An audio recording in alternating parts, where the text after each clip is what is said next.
Hello, Tim from Fair Play Now on the 16th of April 2023. I've actually recorded this video a few days ahead of time because today I can't make any videos because I'm very busy doing some other stuff which I'll tell you about a bit later on in the week, but not going to leave you totally high and dry. I thought I'd sort of over the next couple of days make a few videos entitled Suspicious Snippets. This was an idea I was going to put on my website many months ago. I wanted to make it an extra feature on my website, but like a lot of my ideas, that one was a little bit stillborn. I sort of got one or two videos up, but didn't manage to carry it on because I just got too busy doing a lot of other stuff. But Suspicious Snippets, I want to revisit some of the more bizarre, more suspicious aspects of the lurgy and the whole sort of situation that we've been facing over the last 3 years. And really, if you're kind of wondering why I'm so suspicious of what's been going on over the last 3 years, why I'm so skeptical of the mainstream narrative, it's because so many bizarre things happened, unexplainable things happened, which kind of suggested, if what they're saying is right, why was this happening, or why wasn't that happening? So I call those my suspicious snippets because I'm just going to talk about each one only fairly briefly, only take a minute or two on each one, if that. So let's start off with I've got kind of 2/3 of them for you today. So a few months before the whole 2020 nonsense kicked off in October 2019, they had an event called Event 201, which is basically it's basically where a lot of the powers that shouldn't be got together. It was a fairly short meeting, think about a half-day meeting, where they gathered around a table and discussed what they would do in the event of, guess what? A pandemic involving an airborne lurgy.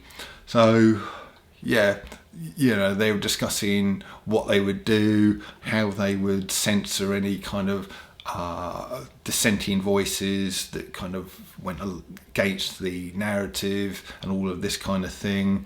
And then, lo and behold, just a few months later, it came for real, didn't it?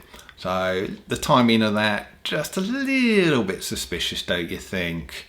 So that's the first one. The second one, some weeks into the whole lurgy thing, we started seeing what I think is commonly known as the TikTok dancers.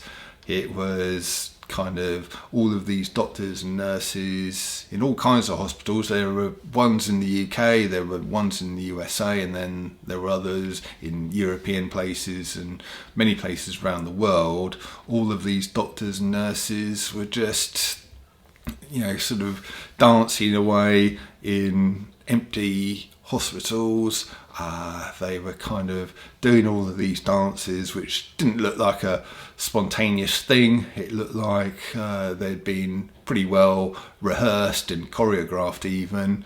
And when you consider that this was all happening, these dances were happening in March, April, May of 2020, when supposedly these people were kind of absolutely rushed off their feet fighting the lurgy and all of the people supposedly suffering from the lurgy.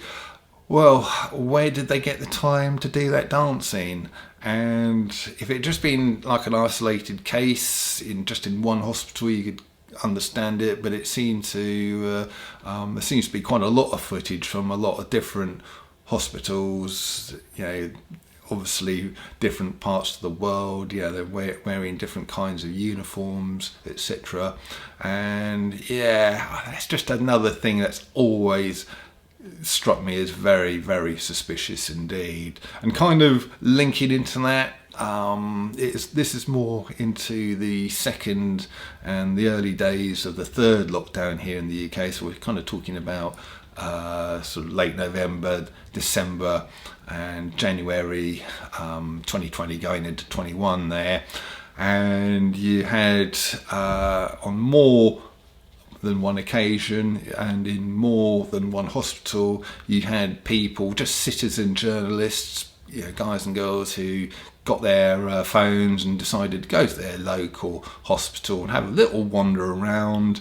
And again, instead of seeing these places bursting and overflowing with all kinds of people suffering from the lurgy, you just saw footage of these people wandering around endless empty corridors and peeping into empty waiting rooms and empty wards. So again, if what the narrative was saying was true, wouldn't you expect all of those sort of things to be absolutely rammed with people and not kind of deserted? So that kind of ties in a little bit with the last suspicious snippet, dancing sort of doctors and nurses. Just all a bit suspicious when you would expect these things to be extremely busy. They seem to be quiet, almost deserted, and the staff seem to have plenty of time for other things. So yeah, all a little bit suspicious, don't you think? So I'll be back again shortly in the next day or two with some more suspicious snippets, but I'll leave it there for now. Tim from Fair Play Now, thanks for watching.